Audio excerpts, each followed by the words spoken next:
नमस्कार, Bharat express MP digital में आपका स्वागत है। मैं हूं हरिशंकर कुमार।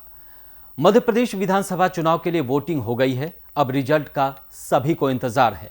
राज्य की 230 विधानसभा सीटों पर एक ही फेज में वोटिंग हुई है। इस बार महिला वोटर्स ने जमकर वोटिंग की है। महिला वोटर्स की बढ़ी हुई संख्या ने बीजेपी और कांग्रेस की मुश्किलें काफी बढ़ा दी हैं। मध्य प्रदेश विधानसभा चुनाव की 230 सीटों के लिए वोटिंग खत्म हो गई है। राज्य में एक ही फेज में मतदान हुआ। इस बार वोटिंग को लेकर मतदाताओं में गजब का उत्साह देखने को मिला है।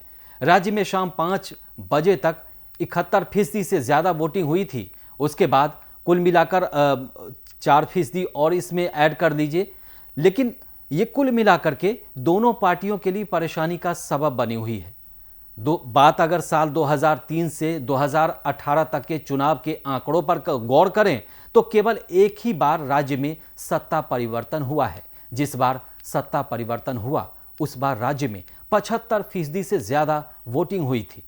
मध्य प्रदेश में इस बार बीजेपी कांग्रेस के बीच कांटे की टक्कर है। कई विधानसभा सीटों पर त्रिकोणीय मुकाबला है। दोनों ही पार्टियों ने जीत के अपने अपने दावे किए हैं, लेकिन बागी और दूसरी पार्टी के उम्मीदवारों के कारण हार का भी डर सता रहा है। आइए जानते हैं कि 2003 से लेकर 2018 तक राज्य में कितनी बार वोटिंग हुई और किसकी सरकार बनी। 2018 में कितना फीसदी मतदान हुआ। मध्य प्रदेश में 2018 में 75% से ज्यादा वोटिंग हुई। 2018 के विधानसभा चुनाव में 75.2% मतदान हुआ था, जिसके बाद राज्य में सत्ता परिवर्तन हुआ। हालांकि किसी भी पार्टी को पूर्ण बहुमत नहीं मिला था। कांग्रेस को सबसे ज्यादा 114 और बीजेपी को 109 सीटें मिली थी। वहीं वोट शेयर की बात करें तो 2018 में बीजेपी को कांग्रेस से ज्यादा वोट मिले थे। 2013 में कितना फीसदी मतदान। 2013 के विधानसभा चुनाव में राज्य की 230 विधानसभा सीटों पर 70.8% वोटिंग हुई थी।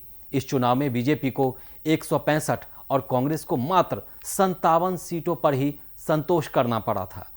2008 में वोटिंग की बात करें तो मध्य प्रदेश में साल 2008 के विधानसभा चुनाव में 69% वोटिंग हुई थी। 70% से कम हुई वोटिंग के बाद भी बीजेपी ने अपनी सरकार को बरकरार रखा था।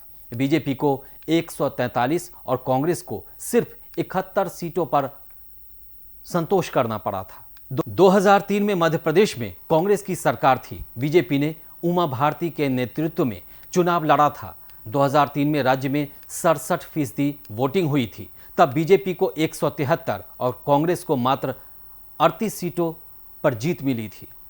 75% से ज्यादा मतदान परिवर्तन के संकेत। मध्य प्रदेश के बीते 5 राज्यों की बात करें तो केवल 2018 में ही 75% से ज्यादा वोटिंग हुई थी। 2018 में किसी पार्टी को पूर्ण बहुमत तो नहीं मिला था, लेकिन राज्य में कांग्रेस की सरकार बनी थी। अगर आंकड़ों पर बात करें तो यह साफ होता है कि 75% से ज्यादा वोटिंग राज्य में बदलाव का संकेत देती है। तो यह संकेत किसके पक्ष में? क्या बीजेपी की सरकार फिर से बनने वाली है या कांग्रेस आने वाली है? ये तो 3 दिसंबर को ही पता चलेगा।